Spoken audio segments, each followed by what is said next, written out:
nekkaay yeeg Mamadou Mouhamed Ndiaye. jërë ngeen jëf feebar ba feeñ ca caaroy géej yéen a kaay xëy nañu di ko wàllante ubbi l'observateur mi ngi ñuy wax ne ca caaroy géej askano fa nekk seenu jaaxle foo ko natt wees na ko ne feebar la boo xam ne kenn xamul fan la jóge démb ci àllarba ji rek ñoo ngi xayma ca diwaan ba lépp 200 doomi aadama yu ko fa amee te lim boobee gis nañu ne ci ngoon gi dafa yokk gouverneur bu Ndakaaru di Alhassane Sall l'observateur xamal nañu ne ba mu fa demee démb fa la xamle ay dogal yu ñu jël ci saasi ca dogal yi bokk na ci mool yi demoon géej ba ëndaale feebar bi ñoom ñëpp la ñu dajale yóbbu leen ci stade Ngalandou Diouf ba ca Tëngéej ber leen fa ngir di bañ wàll ñeneen ñi amee feebar bi ca caaroy géej ci l'observateur mi ngi ñuy xamal ne téeméer boo ca jël juróom fukk ak ñett yépp amaguñu fukkeet ak juróom-ñaar gis nañu ci it genn gone gu am juróom-ñeenti at ñaar ci ñi feebar bi dal di Mohamed Sarr ak Ndike Diagne mool la bu cosaanoo ca jógo ñoo ngi wax ci yéenekaay bi ni leen feebar bi dikkee ak ni ñu koy dundee léegi ko nañu feebar la bu yéeme boo xam ne ni muy dikkee moo di ay puttantaan lay def ci yaramu nit ki day daj yaram yu yëpp feebar bi muy soog a feeñ juróom-ñett fukki doomi aadama ak ñaar yu ko fa amee lañ doon wax léegi nag ci diiru 48 heures yëf yi yéeg na ba romb ñaari téeméeri doomi aadama yu ko fa amee def nañuy prélèvement ngir xam feebaru lu mu ak lu koy indi tax na it ba ca caaroy géej tere nañu mool yi ñu dem géej La Tribune wax ñu ne feebar boobee ñu wax ca caaroy géej li ñu fa recensé ci ay cas toll nañu ci juróomi téeméeri cas Source A ne ko ëpp na ko ñi feebar bi dal toll nañu ci juróomi téeméeri doomi aadama te ndekete feebar bi yamu rekk ca caaroy géej dem na ba yegg Tëngéej Mbaaw Tubaab Jalaaw Bargny ak ca yenn Mamadou Diop Thioune bu Haut Conseil collectivité territoriale doon it coordinateur national dialogue social mi ngi xam ne ci xët mu njëkk Source A ne amaguñu takk bu wér ci ban xeetu produit moo indi musiba moomee waaye li ñu mën a wax daal moo di ci transport maritime bi ca la jóge libération nañu feebar bi dem na ba yegg ca Ndar ak ca Jiwaalo caaroy géej nag moo yenu jonkolonko gi ndax ci diirub ñaari fan rek gis nañu lu jege ñeenti téeméeri doomi aadama yu fa amee feebar bi li am ca caaroy géej Le Quotidien mi ngi ñuy xamal ne ak tiitaange ak jaaxle la jur ci askan wa anki dina kay nañu moo taxit gouverneur bu Ndakaaru ba mu demee démbu caaroy géej xamle na fa ñetti mesure d'urgence yu état bi jël ngir taxaw ci feebar boobee nga xam ne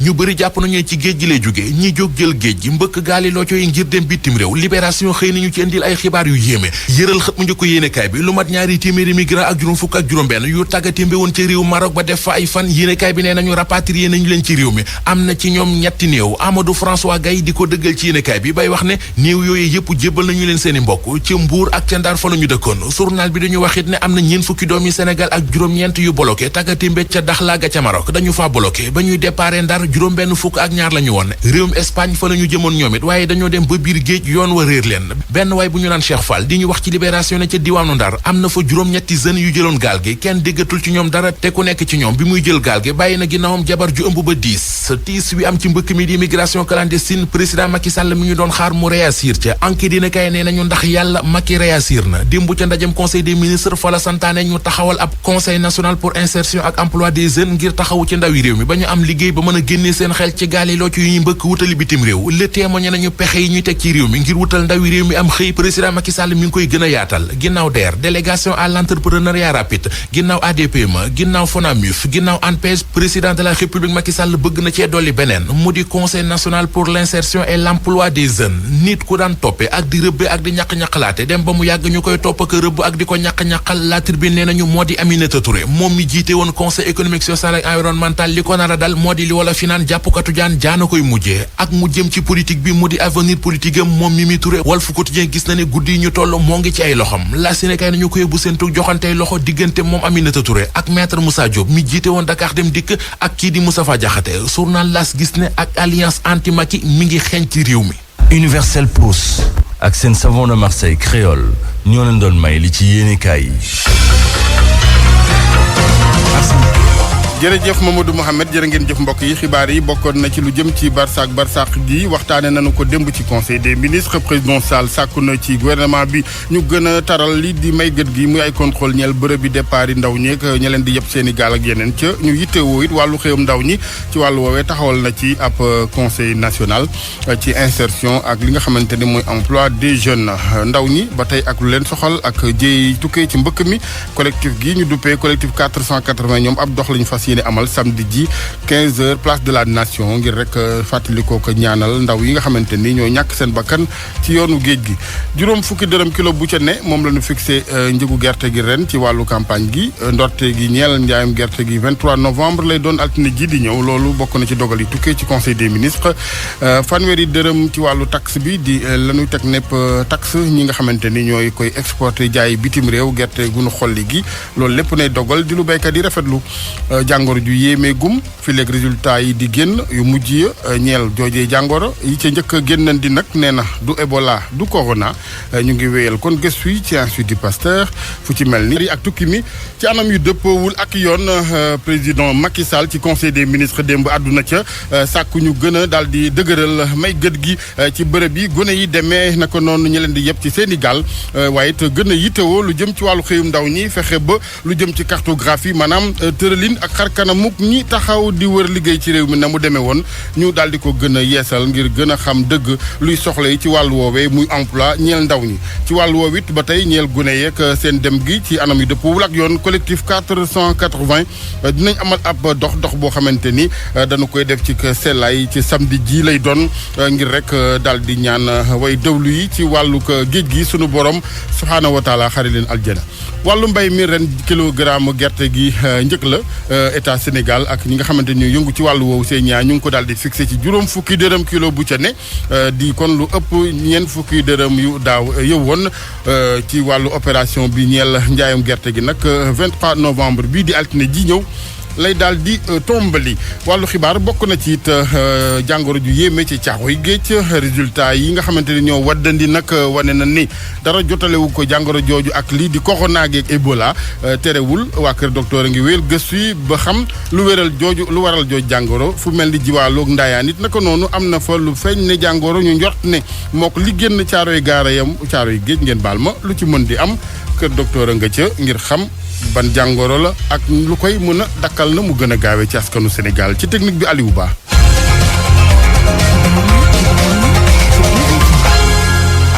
ni ñu ko waxee la feeñ ne jàngoro ci caaroy géej ñeel yenn ci nappkat yoo xamante daanaka daal ay picc la génn ci seen i yaram loole ñu ngi ci gëstu yi dara jotalewu ko nag ak lii di corona wala Ebola mooy résultat yi waddandi tukkee ci Institut Pasteur gi wéyal analyse yi ca bu lu yàggatul dinañu am résultat yi ci jàngoro ji jan jàngoro la dañu ci ànd ak directeur de la prévention docteur Mamadou Ndiaye porte-parole bu ministère de la santé. jot nañ def ay prélèvements yoo xam ne yónnee nañ ko Institut Pasteur de Dakar. jot na ko saytu li ci njëkk am daal mooy que am na yenn feebar yi nga xam ne moom bokkuñu ci li ñuy tuddee arbovirose mooy lu mel ni xeetu Ebola xeetu coronavirus aussi mun nañu wax ne que amuñu lu ñu tuddee chikungunya wala et cetera donc feebar yu bëri daal yi nga xam ne ay xeetu yenn yooyu wala nangam ñoo koy joxe yooyu yooyu yëpp bokku ci dégg nga yooyu yëpp amu ci donc léegi ça veut dire que dañuy continuer saytu bi day wéy day continuer jéem a seet sax ndax mun nañu lëkkaloo ak yeneen i ministère wala yeneen secteur pour gën a yaatal xóotal maanaam saytu bi pour que fii ak ay yenn heures yi di ñëw wala yenn fan yi di ñëw sax ñu mun a am xam exactement lu xew li ci munti am daal mooy li ñu mën a wax daal que mooy ñi ko amoon ñëpp tamit dañ leen a ber pour l'instant et que aussi yàlla def na ne amul kenn ki nga xam ne génn na àdduna ñoom ñëpp ñu ngi am tan ñu ngi leen di surveiller am na fu ñu ay bërëb yi nga xam ne teg lañ leen fa gouverneur bien sûr nee naa leen ministre moo ko jiitu gouverneur ñëw nañu commandement territorial bi médecin de région médecin de district ak niveau central mooy direction yi service d'investigation surveillance tout ñoom ñëpp ñu ngi ci terrain bi. docteur Mamadou Ndiaye bu ministère de la santé ca Joal ak Ndayane nit naka noonu ci Petite Côte bi am na fa ñu amee jàngoro joo xamante ne dañoo njort ne ku moywul mu daal di doon bi feeñ lii di ci caaxoy géej responsable wér-gu-yaram ca gox ba nag taxawal nañu ay matuwaay ngir rek daal di taxaw ngir kon fànk joojee jàngoro ci askan wi leerali Abdourahmane Diallo. am na ci ay nappkat yu dëkkee Joal ñi nga xam ni feebar bii nga xam ni dal na ay nappkat Caaroy dal na leen bu ñu sukkandikoo ci ñenn ci ay nappkat am na ci ñaar ñi nga xam ni sax wane nañu ay picc wala boog wax nañ ni am nañu ay picc yi nga xam ni xeetu picc yooyu lañ ko foog bu ñu sukkandikoo ci xibaar yi ñooñu noonu ba léegi demaguñu hôpital ndax picc yooyu ci seeni awra la nekk li ni mel sax a tax ñu rus dem ci bërëbu fajukaay ngir wone li ni mel looloo tax ñuy yëngu ci wàllum wér-gu-yaram ba tey jii mënuñu laa wax ndax am na kenn ki nga xam ne mu ngi Joal am na feebar bi ni mel waaye teewul ñoom ñooñu fas yéene amal ab campagne de sensibilisation ngir ñaax képp ki nga xam ne jàpp nga ni am nga ay picc nga daal di dem xool ba xam lu la dal te tamit am nañu yéene jël ay matuwaay ngir mën a jaamarloo ak feebar bii bu ñu sukkandikoo tamit ci ay xibaar am na ay nappkat yi nga xam ne ñoom ndaayaan la ñu dëkkee ñoom it picc yi nga xam ne dafa dal ñenn ci ay nappkat yu dëkkee Caaroy dal na leen. RFM Mbour Abdourahmane Diallo. jërëjëf Abdourahmane ñu jàll wutali Mbar foofee paatuk juróom-ñaari fan ci weeru novembre bi paat goo xamante ni faat nañu ko fa ab sàmm diggante xeexoo yu amoon seen diggu ñoom béykat yi ak sàmm sa fa ci léppal ci commune bu Mbar département bu Gossas jur na fa coow ak meru ñenn ci askan wi jàpp ne ba tey jii maire ba bu mbaax la ñu gis ne daal ay kàddoo moo doon li nga xamante ni moo daal di boyal taal bi Aminata Goudiaby bi. juróom-ñaari fan ci weeru novembre bi ñu nekk nag am na ndaw sàmb bu ñu faatoon ci commune bu Mbar ci biir àll bi ñu bëri nag jàpp ne daf doon xeex ak ay baykat ba mbir mi mujjee indi faatuk bakkan gendarmerie sax ci boobu jotoon na ci arrêté ñaari nit Ahmed Ka moom nag mag la ci ki nga xam ni moo di sàmm boobu génn àdduna. sama rakk moo yoon di sàmm ñëw ci mbooy bi ngeen taxaw nii léegi borom tool ñu fekk ko foofu ci mbooy bi amant ak ñoom histoire ñu gor ko bee dànkay dagg fi ma taxaw nii foofu la tëdd am benn sàmm bu ci tombe woo ma téléphone léegi ma takk foofu sareen ñëw bi ma tombee desewul dara fekkee dem na ñun nag ñu métti mooy du ñooñu kese ñoo bokkoon ci yéen am na ñeneen. ñoom ñi nag di waa dëkk boobu di ci léppal nga xam ni fa la sàmm boobee faatu cosaanoo dañ doon jàkkaarloog taskatu xibaar yi ñoom nag nee ñu bi mbir mi amee meeru Mbar nga xam ni ñoom fa la ñu bokk dafa génnoon ci presse bi def ay seede yoo xam ni ñoom dañu jàpp ne tegu ko fenn te itam par loola. maire bi ne li mu intervention li mu wax de fekkewul commandant waxu ko pour lan muy seede lu mu fekkewul waaw loolu moo ñu gën a métti nag ci maire bi loolu gën a métti ndax moo ñu uufi ñun ñëpp waaye warul def parparloo. ñoom nag ñuy wax ne li ñu bëgg mooy yoon def liggéeyam ba ñëpp xam fu dëgg bi féete ñoom sax ñu ni ñi ngi def confiance bu baax a baax justice bi. képp ku ci bokk nañ yoon def liggéeyam téye ko léegi képp ku ci bokkul ñun suñu yoon nekkut ci moom. meeru Mbar nag moom jëm nañ ko woo ba sonn jotuñu ko waaye li ñuy fàttali rek mooy ay jàmmarloo diggante baykat ak itam sàmmkat bëri na lu ñu koy nemmeeku ci département bu Gossas Aminata Goudiaby Fatick RFM. jërëjëf soxna Aminata ba tey ci xibaaru suba seeg RFM tukki mi ci anam yu dëppwul ak yoon wàllu mbëkk mi ni ñu koy waxee bokkoon na ci waxtaan ak démb gi ca palais de la République conseil des ministres président Macky Sall sàkku ci jëwriñ yi ñu gën a yittewoo li nga xamante ni mooy contrôle gi ñeel bërëb yi nuy jëlee départ yooyu ndaw ak ña leen di yëpp ci Sénégal ak yeneen ci weneen wàllit mu ne lu jëm ci ñàkkum xëyum ndaw ñi ñu gën ko yittewoo fexe ba amaat xar kanam gu bees ak ni lim ak ndaw ñi wër liggéey ci réew mi toll bu ko defee ñu daal di ci wuti saafara ci luy xeex boobu phénomène que barsaq ci wàll woowu di gune yeeg mbëkk mi ak jéye yi mu jur collectif bi di collectif 480 ñoom fas yéene amal ab dox boo xamante nag jàmm koy lal samedi ji lay doon ngir rek fàttalikoo ko ñaanal ñi nga xamante ni ñoo ñàkk seen bakkan ci yoonu géej gi ci seen kàddu Salibou Ndiaye ak Oumar Mbow. gis nañu ni fan yi ñu nekk am nañu ay jeunes yoo xamante ni ñu ngi dem ci géej gi pour dem uti dund bu meilleur ci ay jafe-jafe yoo xamante ni ñu ngi nekk ci biir réew mi gannaaw bu situation bu désastreuse bi nga xamante ni réew mi ngi ci nekk ñëpp seetlu ko ñu bëri ci ñoom ñu wax xayma leen ci ay plus de 400 ñi ne 500 ay ndaw faatu nañ ci condition yu méttee ci faatu yooyu am na ci ñoo xamante ni ay xale yéen loo xamante ni ay xale mineur lañu ñoo xamante ni amuñu 18 ans et bi ci gën a yéeme mooy xale boobu nga xamante ni ñu ngi naan atam matul 14 ans am na ci sax certains yoo xamante ni ñu nekk fële ca îles Canaries nee nañu am na ay jigéen ñu fay wàcc daal di yor ay bébé sénégalais yu bëri du ko ñaawlu beaucoup de familles sénégalaises ñu ne ci ab dëj endeuillé nga dugg ci kër gis fa fukki wala juróom ba juróom-ñetti nit yoo xamante ni ñoo bokk kër faatu ji daal ci faatu nga am dëkk yoo xamante ni lu mat 50 personnes ñàkk nañ ci seen bakkan ci loolu nag ñu gis ci benn li ñuy tuddee indifférence ñàkk a jox cër bi nga xamante ni état du Sénégal autorité yi nga xamante ni ñoo war a régler problème boobu ñoom ñàkk nañ ko jox cër ñoo toog ñu waxtaan ñu ni kat jot na ngir ñu woote fii ci Ndakaaru benn marche bu mag a mag boo xamante ni marche suñu dëj lay doon c'est-à-dire que doxum naxtu boo xamante ni doxum dëj lay doon li ñuy tuddee procession silencieuse boo xamante ni képp kenn du wax mais pour marquer suñu indignation suñu mettital li nga xamante ni moo ñu naqari ci situation boobu ñu partagé ko avec des millions et des millions de familles sénégalaises woote woowu nag ñu ngi koy def samedi bii di ñëw incha allah à partir de 15h ñu ngi koy woote fële place de la nation ñu ko doon wooye place de l'Obélisque. ak RFM kumpa jeex na.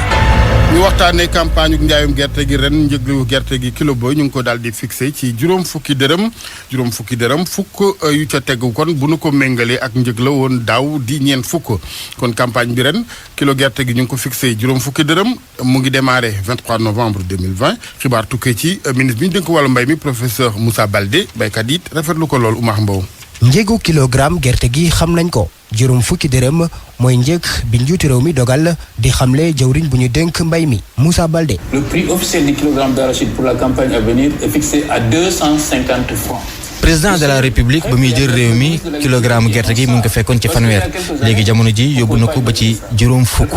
loolu day wane ne rek amit na tamit ay jéego yu mu def jëm ci wàllum intrant yi jot gi mën a yomb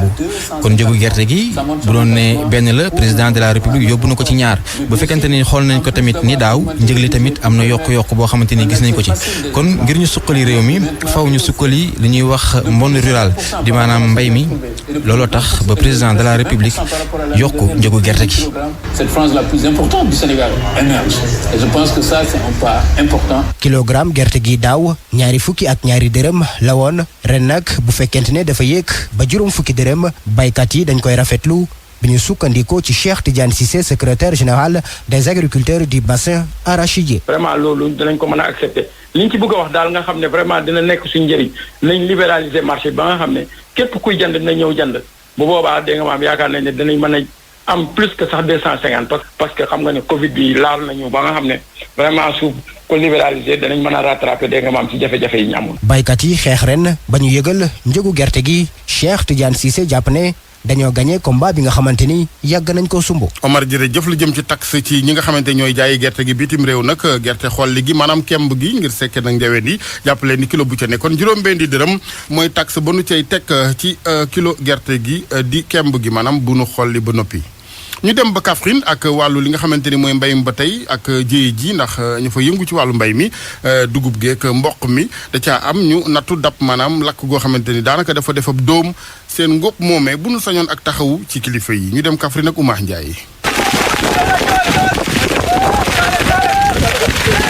ay hectares yu bëri ñoo lakk ci àllu nganda bi dem sax ba jàpp yenn toolu gerte yi ak mboq lépp tàkk ba ñuul kurum Aliou Yacine di kenn ci baykat yi bokk ci seen tool lakk. waaw man sama mboq mi yëpp lakk na moom. waaw ak sama gerte gi dakk si yu bëri lakk na si. man xaw ma lu ko lakk de léegi la man daal dama tëdd di nelaw rek ñu woo ma ne ma àll baa ngi lakk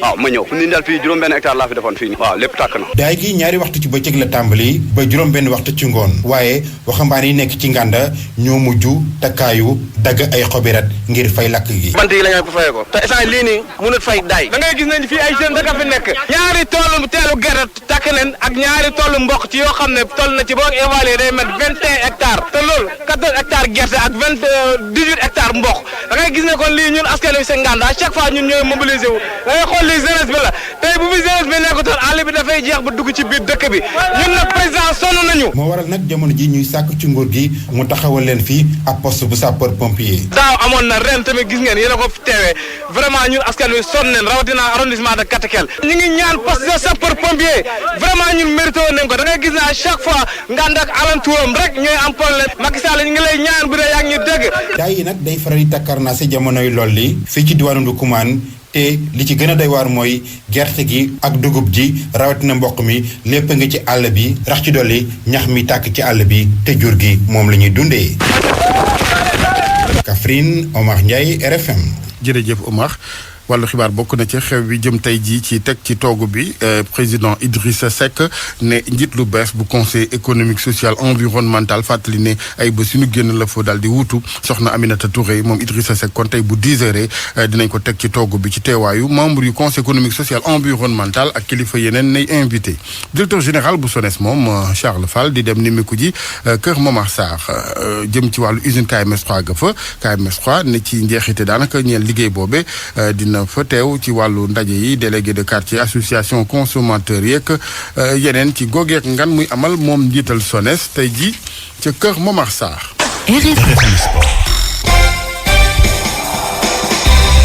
tàggat yaram itam Cheikh Tidiane Diagne sëñ Cheikh ñu ngi ziar. maa ngi dellu dafay El Hadj Assane. bisimilah. wàllu basket lañ koy daal di door rek lii di tournoi qualification afro basket 2021 ñu daal di ko jagleel lu góor ñi ni ki démb nag kii di sélectionneur national bi di Boniface Ndongo daal dina siiwal liste joueurs yi nga xam ne daal ñoom la tabb ngir ñu daal di teewal Sénégal ci googu lay jongante waaye jàppale ni ki nga xam ne moo di Gorgui Dieng Tacko Fall ak Georgien ñoom ñëpp nekk ci NBA du ñu teewee yooyu la jongante ñi nga xam te nag jël nañ leen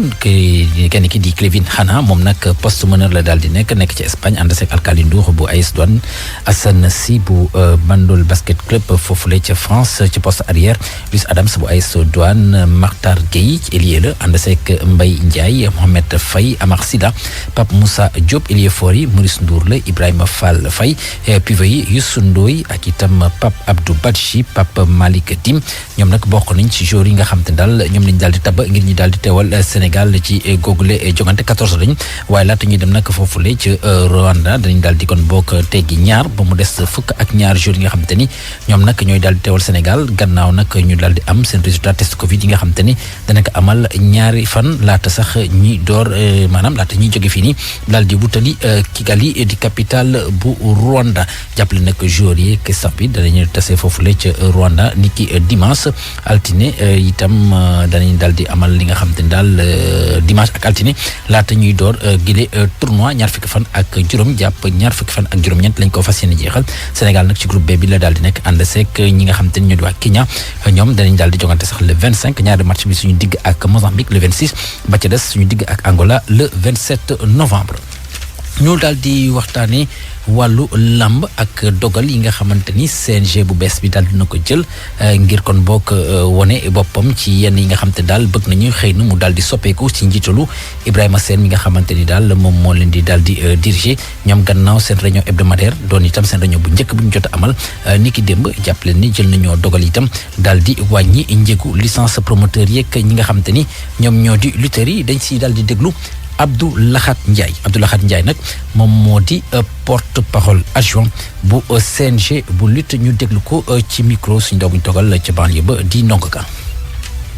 mu mel ni kon boog Abdou Lahat Ndiaye dafa mel ni sotteegul ma nga noonu kon boog ñu daal di ko déglu ci micro ndongo ka ku ne xam na ni wax dëgg yàlla yàgg na ñuy wax ci licence yi di wax ci lu bari donc tey ku ne xam na ni licence sans frappe 100 000 la doon jar tey jëlee nañ ko ci 100 000 def ko 75 000 licence promoteur avec frappe jëlee nañ ko ci 300 000 andi ko def ko 200 000 licence lutteur lutte avec frappe loolu mi ngi engagé lutteurs yi jëlee nañ ko ci 10 000 francs def ko 5 000 francs licence simple bi nga xamante ne mi ngi woon ci 5 000 jëlee nañ ko ci 5 000 def nañ ko 3 000 li nga xamante ne tam mooy licence manager bi nekkoon ci 50 000 jëlee nañ ko ci 50 000 def nañ ko 30 000 li nga xamante ni mbër yi nga xam ne dañ daan bëre di def lutte sans frappe daan ñëw bu ñu ñëwee ci stade yi nga dégg bari lu ñu ci daan coow loolu aussi jëlee nañ ko fi amatul donc nag di wax ni am na yeneen point yu bari yoo xamante ne des na li ñu doon xaar ci ñun daal mooy liggéey donc lépp lu ñu mën a def donc ku ci ne gis sa bopp dinañ ko def. jàppale ni CNG bi di comité directeur bi danañ amal geneen réunion ni ki samedi ñaar fukki fan ak benn ci weeru novembre bu loolu weesoo ñu daal di waxtaanee wàllu football ak lii di Ligue des Nations ci Europe jàppale nag li nga xamante ni daal moom moo di ñeenti demi-finalistes yi xam nañu leen moo di France Espagne Italie ak ñii di waa Belgique ni ki démb nag Belgique moom daal na am ndam ñeent ci ñaar ci diggante ak Danemark gannaaw ba ñu doon amal li nga xamante ni moo di seen juróom-benneeli journée doon itam journée bu mujj ci li nga xamante ni moo di phase de groupe yi Angleterre daal dina am ndam ñeent ci dara diggante ak Islande Italie moom dafa fekk Bosnie ca dëkkam daal di ko daan ñaari bal ci dara Pologne dafa mujj ñàkk ci diggante ak Pays-Bas ñaari bal ci benn jàppale nag demi-finale lii di final four bi danañ ko daal di amal ci octobre ci atum 2021 la jasan jërëjëf sëñ Cheikh ñu egsi mbokk yi ci wàllu cosaan gi chronique culture beeg Anna Rocha. maa ngi leen di nuyu mbokk yi lu toll ak fukk ak ñaari court métrage fiction moom la ñu daal di tànn ngir ñu bokk ci compétition officielle ci festival international court métrage bu Dakar bu weesu nag Sénégal dina am ay film yu jógee Brésil Burkina Congo France Île de la Réunion Mali waaye itam Maroc festival boobee ñu di dippee Dakar Court édition 2020 jàpp nañ ko juróom-ñaari fan jàpp fukki fan ak ñaar ci weeru décembre gi ñu dëgmal ba tey nag ci lu soxal cinéma ñu yëngu ci wàllu secteur boobule fas yéene delloo njukkal réalisatrice belge bi di Marion Ansel mi génn àdduna ci weeru juin bi weesu loolee dinañ ko jaarale ci projection filmam bu mu mujjee def muy Il était un petit navire dañ ci déglu suñu naataango Fatou Kiné Sène nekk journaliste culturel jiite fédération africaine des critiques de cinéma. moom moo nekkoon présidente jury festival international du film de femmes de Salé bu nekk Maroc l'année dernière. même moment bi si la ñu doon sargal suñu naataango bi di Oumou Sy nga xamoon ne bokkoon naa ci bu ma déggee nag desewam mu nekkoon lu triste mais comme li ñuy wax rek ne cinéaste moom en tout cas artiste moom bu dëddoo du réer parce que liggéeyam baa ngi fi mën nañ cee gëstuwaat di xoolaat lu mu liggéey ak lu mu contribuer ci marche monde bi moom la Marion Ansel def nag tey ñu vendredi ñu bëgg a teg filmam bi mu mujjee def muy Il était un petit navire mu mel nii daf see doon tàggoo parce que dafa essayer résumer en tout cas fi mu jaar yépp ci viewam ci film boobu li tax ñu bëgg ko sargal nag mooy cinéma bi mu doon def cinéma bu humaniste la cinéma bu nga xamante ne day questionner suñu existence day questionner monde bi moom la def une quinzaine de films nag la réalisé événement bi waa délégation Wallonie-Bruxelles ñoo ko jiite wante projection bi c'est en partenariat avec l'association sénégalaise de la critique cinématographique mi nga xamante ne day liggéey chaque fois pour bëgg a questionner en tout cas cinéma africain cinéma sénégalais ak cinéma mondial bëggoon nañu ndaje bi nekk ndaje bu gën a yaatu contexte sécuritaire sanitaire bi ñu nekk moo tax projection film bi kon jàpp nañ ko bu 19h jotee kon ajuma ci cinéma Empire nekk fii ci Médina di leen jaajëfal ci déglu bi dig daje ëllëg incha allah. Universel Pousse ak seen savon de Marseille créole ñoo leen di may